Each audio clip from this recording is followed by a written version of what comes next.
Donna Quesada, Jonathan Robinson is with us today, and I would like to first start by thanking you for spending an hour with us and with Awaken.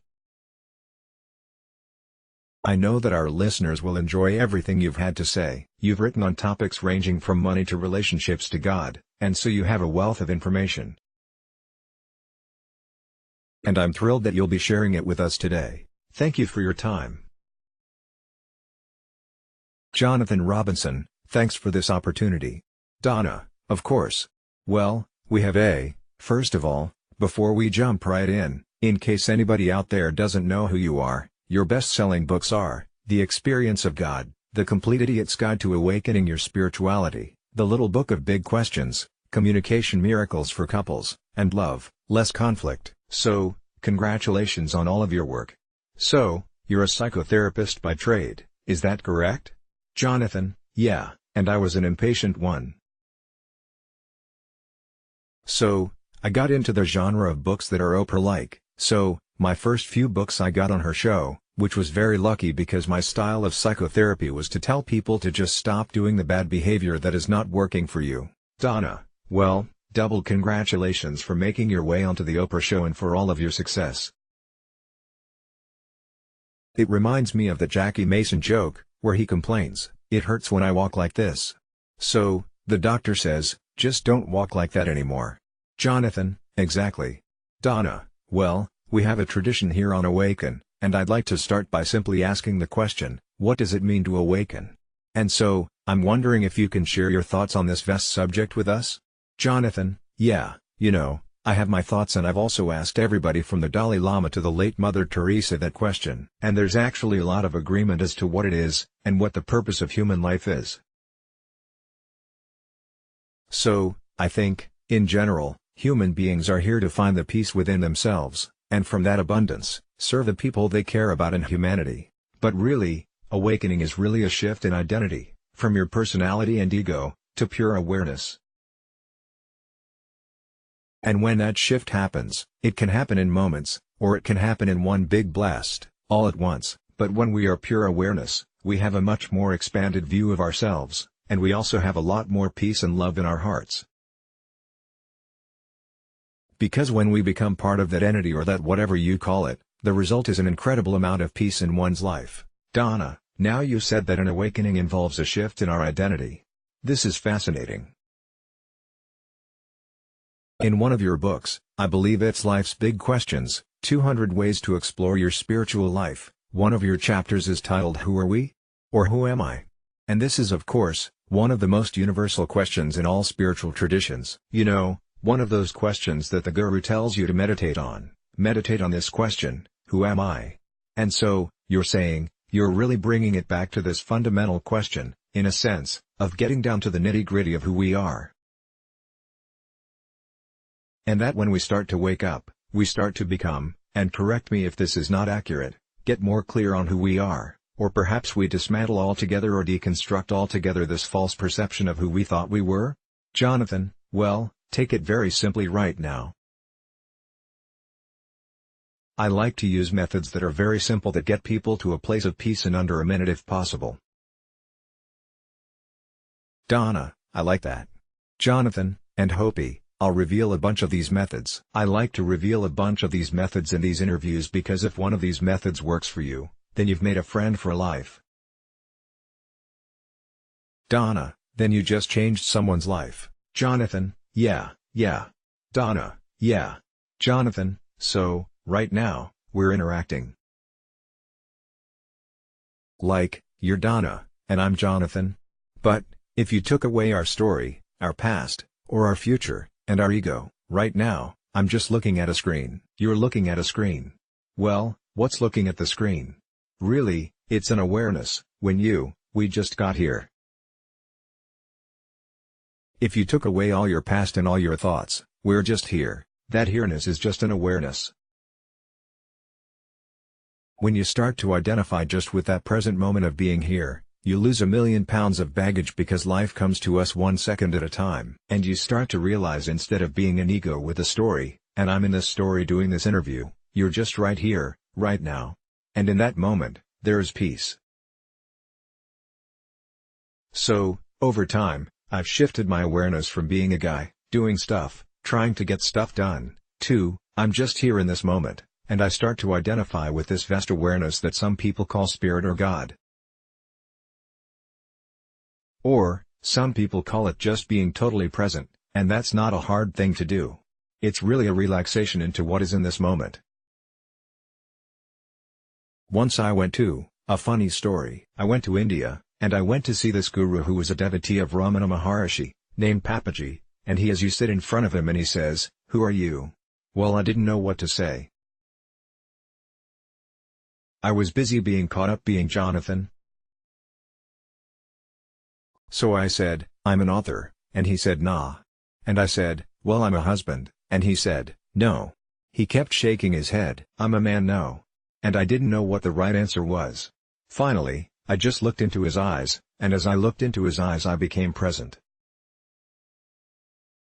I became so present, that I realized, I tapped into a feeling of deep love and peace that was always there behind all my thoughts and stuff. And I started weeping and I felt overwhelming love, and as I'm doing that he pats me on the head, and he said, "This love and this peace is who you are, and your job is never to forget that." And that stayed with me, so that's my job. And I think that's everybody's job, to find that peace and love within themselves.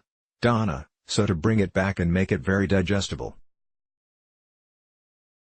Awakening is the willingness and the journey into breaking through this false armor we put on, that we might call ego, that prevents us from being here, from being in a peaceful, loving state, and loving kind of presence. Jonathan, and yeah, that peacefulness of right now is really like a portal to another world. At first you feel it, like a little bit of peace and just being more present, but as you go into it, it gets bigger and bigger, and it gets less personal. There's really just one of us here in drag. There is one awareness. We're all one. We all get to partake of this awareness, and it's kinda like this awareness takes on a human form, so that we can play in this material realm. Donna, yes.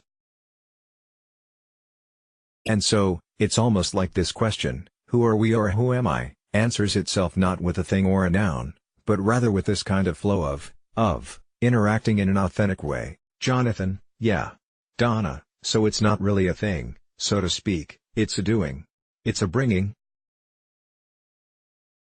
Jonathan, well, it's a being, and in a being, there is no, that's why it's hard sometimes to connect with it, because it is always there. It's like a fish in water. Try right now not to be aware. You can't do it. But normally not identified with our awareness, we're identified with all of our doings, and that keeps us pretty busy. It keeps this background awareness, this background peace, somewhat hidden from us. So, I'm a big believer in methods that help people to become more aware of it. Because most people have had an experience of it, whether on drugs or meditating, but they have a hard time bringing it into daily life. So, on my podcast, I introduce methods that take under a couple minutes, so that people can become more aware of it, and then let go or surrender to it, so that they have more and more peace in their daily life. Donna, and so, in the beginning of our time together, I was saying, sort of in fun, how you've written on topics seemingly so diverse, from money, and relationships and spirituality, but in reality, they're not so diverse because the common ingredient is bringing this quality to all these areas of life. Would that be true to say? Jonathan, yeah, I was blessed with a miserable childhood. So, I realized I wasn't going to be able to find peace in the world so easily, 'cause of my family upbringing. So, I became focused on how I could find peace within. Well, there's a lot of different ways. There's trying to have good relationships, there's trying to make money, there's trying to be awakened. And I think it's good to have a variety of ways of finding peace and love. And if one way is not available to you, like maybe you're in a situation where you're in a bad marriage and you can't get out, well, you can still find peace within because there's a lot of ways of doing that. So the commonalities, I'm always looking for very simple methods that actually work for people, despite our busy lives. Donna, I like the way that you said I've been blessed to have a rotten childhood. Does that mean everything in life is a lesson, ultimately? Jonathan, I think so, or at least, that's a good way of viewing it, you know? I don't know the ultimate reason of why some people go through hardship. But I think you could always use that hardship to make you stronger. You know, I got to know Oprah pretty well by being on her show a bunch. She had a horrible life, you know? Never lived in a house that had running water. Was raped twice by the time she was 14. Had a stillborn child by the time she was 15. But that made her really strong because in overcoming those challenges she learned that what's really important is finding peace within and finding connection with other people. And I think that's what really leads to happiness. Donna, how have you brought your own journey, and can I call it that, a spiritual journey, as a psychotherapist? And can you imagine doing the work without that spiritual dimension? Jonathan, well, I think that psychology, you know, psychotherapy, can be useful in spirituality. It's really that they're very related topics, but I think really, it's a very specific journey for people. And the journey is always, what works for me, now? That should be everybody's mantra. What works for me, now? Not what worked for me 20 years ago, not what my psychotherapist said. Not what my spiritual teacher or religion says. But, have an attitude of experimentation, and say, what seems to be helpful to where I am on the journey, now? And, that's changed for me. At one time, it was one religion, or one teacher, and at another time it was a different one. So, if you focus on that key question, and you're willing to experiment, you find stuff that opens your heart, or opens you to the next level of evolution. Now, at one time what was important to me was having lots of as a teenager. That's not so important to me now. What's more important to me is contribution. So, everyone is in process. So, you don't want to get stuck with some old belief system or old method that's no longer working for you. Donna, you talk about prayer, and I'm wondering if prayer is something that you have found most helpful to those you work with, and also to you, in your own journey. And there's one story that sticks out in my mind in one of your articles, about the Native American teacher. His way of praying is very different than most people's way of praying. And I bring this up because I have found prayer most helpful to me when I was going through tough challenges in life. But, the way people pray is not the way that you discovered as the most effective way to pray. In fact, you fell upon gratitude as the most important ingredient in prayer. I'm wondering if you could share that story with us. Jonathan, sure. Donna, the Native American teacher. Jonathan, I have a couple of stories about that.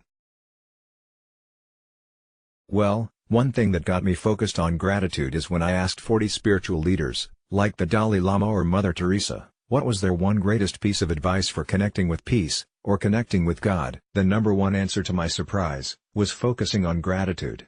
So, I became very interested in that.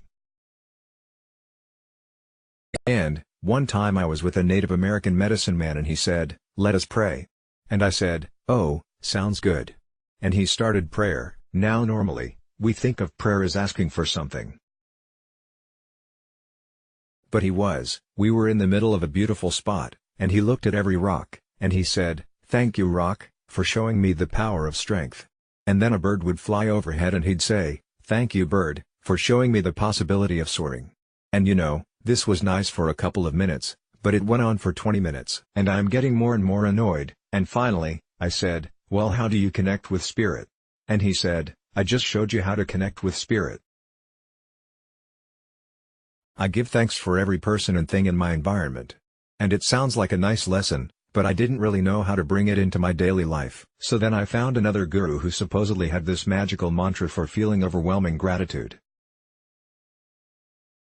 So I went all the way to India to ask him what this magical mantra was, and you know, flying 18,000 miles, I have jet lag, and I'm really worn out, but I really want to know this method. And he says, in an Indian accent, "Yes, if you want to feel overwhelming gratitude, I have this magical mantra." And he whispers in my ear, "Whenever possible, repeat these words. The mantra I give you are the words, 'Thank you, Donna.'" Jonathan, well, I looked at him. I traveled 18,000 miles to get this. I said, "Thank you, that's it? I traveled 18,000 miles to get that? That's it?" And he says, "No, that's it is the mantra you had been using that makes you feel like you never have enough. My mantra is thank you." Not that's it? That mantra will take you nowhere. So, I was still pissed off, but he said, if you say it from your heart, many times a day, you take 5 seconds. I like 5-second methods, like right now. Donna, it's a busy world. Jonathan, yeah. I get to speak to you about this stuff. Well, thank you for this opportunity. We're speaking on Skype. We're talking across the world for free, instantly. Thank you for that. Over here, on my right, I have my dog, sleeping. When I look at him, and I say, thank you for his health. Thank you for my health. I had a toothache last week. I don't have that now. I say, thank you. I don't have a toothache today. These little things actually can fill you up, and that's a very different mantra than that's it. That doesn't take you anywhere. Donna, why does it? And it seems, and we're talking about things that work, and bring us peace.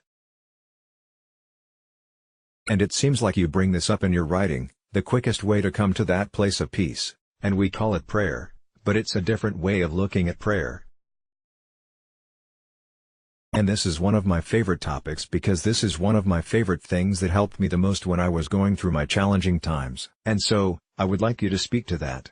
Why does it work? Why does it bring us peace so quickly and so effectively? Jonathan, MHMM. Well, there's different types of prayer. There's a prayer where you're asking God for something. And that's why valid if it works for you. And there's a prayer of thanksgiving, which we just talked about. Well, why did they work? Well, I think everything works because of PFM, when it comes right down to it. My iPhone works because of PFM. Prayer works because of PFM. PFM was a term that Einstein came up with to describe why quantum physics works. In case you don't know what it stands for, it's just pure friggin' magic.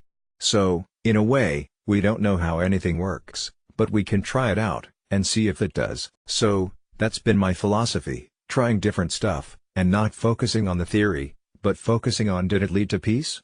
Or, did it lead to more of a connection? But, I think, a quick answer to why is whenever we get beyond the ego and broaden our perspective, in trying to connect with God or other people, it makes our problems much smaller. And makes this other energy that's always there, that's really made of love, then it becomes more a part of our consciousness. Donna, so your approach is very practical. Jonathan, yeah, Donna, and with regard to gratitude, I can't help but think of Buddha's teachings. We bring ourselves so much self-inflicted suffering because, and going back to the ego, which you just mentioned, the ego wants. It's always in lack. And so, gratitude in this particular method of prayer, non-plus is that wanting, and in the act of quelling instantly, that wanting, now I feel complete, and whole. Jonathan, yeah. Donna, and satisfied, and it's peaceful to feel satisfied. Jonathan, yeah.